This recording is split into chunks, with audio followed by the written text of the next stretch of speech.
سلام، ما دکتر نوید خپلواک هستم و بحث امروز ما خیلی مهم است. دفعتا بعض مریضا دچار دلبدی و استفراغ می گرده و در کمترین مدت تب و لرزه داره و بالاخره به شفاخانه و دکتر مراجعه میکنه. همین موضوع را خلاصه تر می سازیم که چگونه اینها به وجود میاد. یکی از مهمترین علت دلبدی و استفراغ شدید با تب و لرزه فود پایزنینگ یا مسمومیت غذایی است. چگونه مسمومیت غذایی به وجود میاد؟ خب، زمانی که بکتریاهای مضر در محیط بیرونی مواد به نام تاکسینز یا مواد زهری خود به داخل مواد غذایی جابجا بکنه و بعد این مواد غذایی را ما بخوریم، سبب عفونت و التهاب در کانال هضمی میگرده که به شکل دلبدی و استفراغ تو هم با تب و لرزه شدید احساس میگرده. این تاکسین ها بیشتر توسط بکتریای به نام استرپتوکوکس آریس یا استرپ آریس تولید میگرده و یکی از علت هایی که مریض مسمومیت غذایی پیدا میکنن جابجایی مواد زهری بکتریایی به نام استرپ آریس در مواد غذایی است. در پهلو اینا بکتریای دیگه که خیلی زیاد سبب دلبدی و استفراغ میگرده، هلیکوباکتر پایلوری یا اچ پایلوری. در مراحل اولیه التهاب تنها دلبدی موجود می باشه. زمانی که این دلبدی به استفراغ تبدیل گردید باید بدانیم که عفونت توسط اچ پایلوری در معده به وجود آمده و این استفراغات میتونه سبب بیرون آوردن خون از جهاز هاضمه خصوصا از معده بگردد که بیشتر نشان دهنده زخم معده میگرده. خب، علت دیگی که سبب دلبدی و استفراغ شدید تو هم با تب و لرزه است کولسیستایتس یا عفونت کیسه صفرا. کولسیستایتس چی وقت به وجود میه؟ کولسیستایتس، خب، کیسه صفرا یک ذخیره‌گاه کوچک بر مایع صفراوی است که جهت هضم شحمیات و مواد مختلف غذایی از آن استفاده میکنیم. یک کیسه کوچک است، مجرایش بر دوادینم یا به اثنای عشر باز شده و تحت کبد یا جگر موقعیت داره. هم میتونه توسط بکتریاها و هم میتونه توسط سنگ یا سنگ کیسه صفرا عفونی گردد. زمانی که موجودیت عفونت ها در کیسه صفرا ارزیابی میشه باید متوجه باشیم که مریض درد خیلی شدید در ناحیه رایت هایپوکندریال یا قسمت راست و بالای شکم، رایت هایپوکندریال پین، این درد ما مستقیما به شانه راست سرایت میکنه، به پشت شانه راست بین دو شانه انسان قابل ملاحظه است. در پهلوی این که مریض درد خیلی شدید داره، دلبدی و استفراغات شدید، دلبدی و استفراغات شدید جمع تب و لرزه مریض که در این صورت باید اگر التراساوند صورت بگیره. اگر عفونت کیسه صفرا موجود بود میتونیم علت عفونت از بین ببریم. اگر علت سنگ کیسه صفرا بود در اون صورت موضوع به جراحی محول میشه. سرجیکال ریساسیتیشن خیلی مهم است.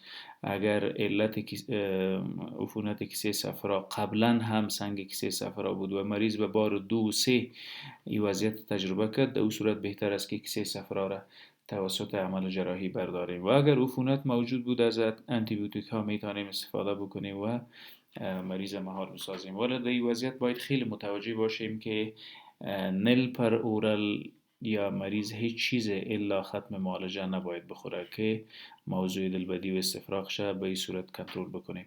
خب، موجودیت عفونت در غده پنکریاس یا پنکریاتایتس میتونه سبب دلبدی و استفراغ خیلی شدید بگرده. اگر عفونت حاد باشه، دفعتا به وجود آمده باشه، مریض درد خیلی شدید در ناحیه اپیگاستریوم داره، در قسمت بالایی شکم، پین این اپیگاستریوم.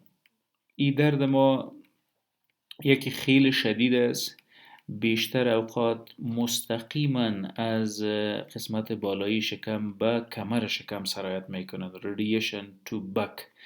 و کتش مریض دلبدی خیلی شدید و استفراغ خیلی شدید داره. هر چی که میخوره دوباره استفراغ میکنه. جمع تب و لرزه و درد شدید استخوان‌ها. اگر با این وضعیت روبرو بودیم میتونیم در خون هورمون‌های لایپیز و امایلیز انزایم‌های لایپیز و امایلیز ببینیم در اکثریت اوقات با موجودیت عفونت‌ها، خصوصا عفونت حاد، این دو انزیم بیش از حد نرمال در خون قابل دید است. خب اگر با یک وضعیت روبرو شدیم چگونه میتونیم منیجمنت یا معالجه را پیش ببریم؟ در اولین مرحله زمانی که مریض به دکتر یا به ارگان‌های صحی مراجعه میکنه، نل پر اورال یا NPO باید نگه داشته شود. معنی چیست؟ هیچ چیز از طریق دهن باید خورده نشه. هر حمایه یا هر تغذیه که صورت میگیره از طریق رگ باید باشه. و در مرحله دوم باید خون معاینه بکنیم، خصوصا CBC.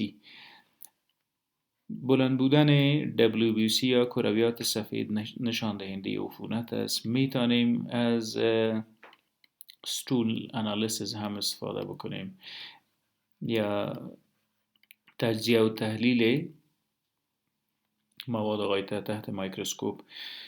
در موجودیت عفونت حاد و مزمن غده پنکریاس،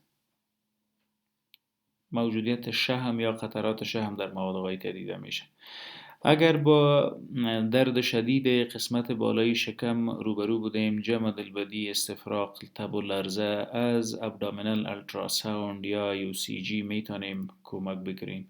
سونوگرافر یا دکتر التراساوند زخامت کیسه صفرا، زخامت دیوالهای کیسه صفرا و سنگها در کیسه صفرا را پیگیری و مطالعه میکنه. stones in gallbladder اگر موجود بود بالاخره در اونجا میبینیم که علت دلبدی و استفراغ و عفونت کیسه صفرا سنگ است یا نه. اگر بود به تاریخچه میریم که قبلا هم با این وضعیت روبرو شده بود یا نه. اگر ریکرنت بود در اون صورت بهتر است که مریض جراحی بکنه، سرجیکل تریتمنت که عبارت از کولسیستکتومی یا برداشتن کیسه صفرا است. خب میتونیم در خون انزایم اگر مشکوک شدیم که ای تب و لرزه و استفراغات شدید و درد شکم از برخواسته از عفونت غده پنکریاس است. غده پنکریاس یک غده کوچک است که در اینی ناحیه موقعیت داره. وظایف خیلی مهم داره. تولید و ترشح هورمونی به نام انسولین که شکر را کنترل میکنه هم جزء وظایف غده پنکریاس است و سهم بارزش در هضم مواد غذایی. انزایم لایپیز و امایلیز در خون میبینیم. اگر زیاد از حد نرمال بود در اون صورت مریض اکیوت پنکریاتایتس یا عفونت حاد غده پنکریاس داره که در این وضعیت مریض درد خیلی شدید داره در ناحیه معده و مستقیم به پشت بدن سرایت میکنه. خب میتونیم از CT سکن ابدومن استفاده بکنیم تا تمام ارگان های موجود در جهاز هاضمه را به درستی مطالعه و علت اساسی را پیدا بکنیم. خب اگر علت پیدا شد در اون صورت میریم به معالجه.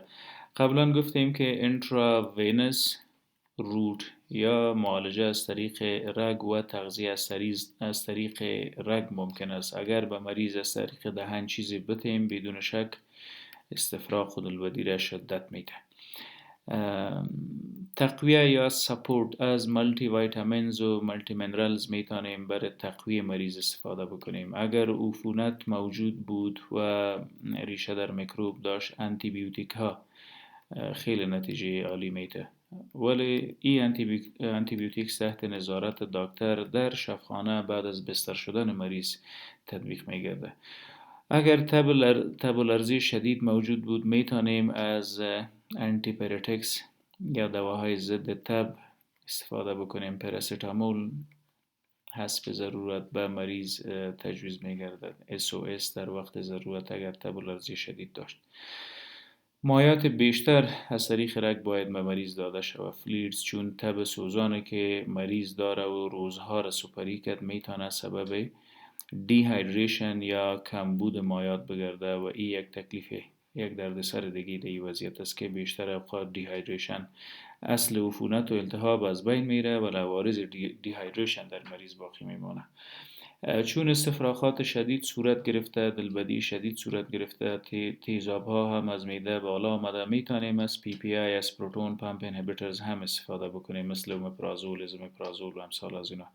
انالژزیکس یا دواهای ضد درد برای کوتاه مدت تا زمانی که مریض بستر شفاخانه است نیز باید برای آرامش و تسکین درد استفاده شود.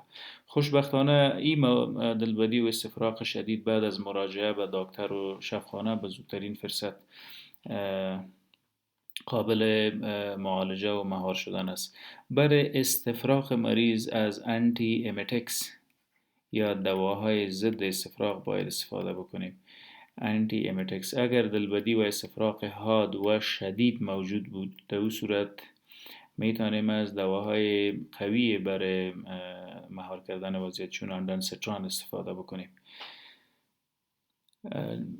بیشتر از 3 روز الا 7 روز در بر نمیگیره که اگر عفونت ها موجود بود اونا را از بین ببریم، ولی اگر موضوع به طرف جراحی میره، برداشتن کیسه صفرا، اگر علت دلبدی و استفراغات شدید کیسه صفرا بود و علت عفونت کیسه صفرا هم سنگ در کیسه صفرا بود، در او صورت جراحی حکم حتمی است. ممنون.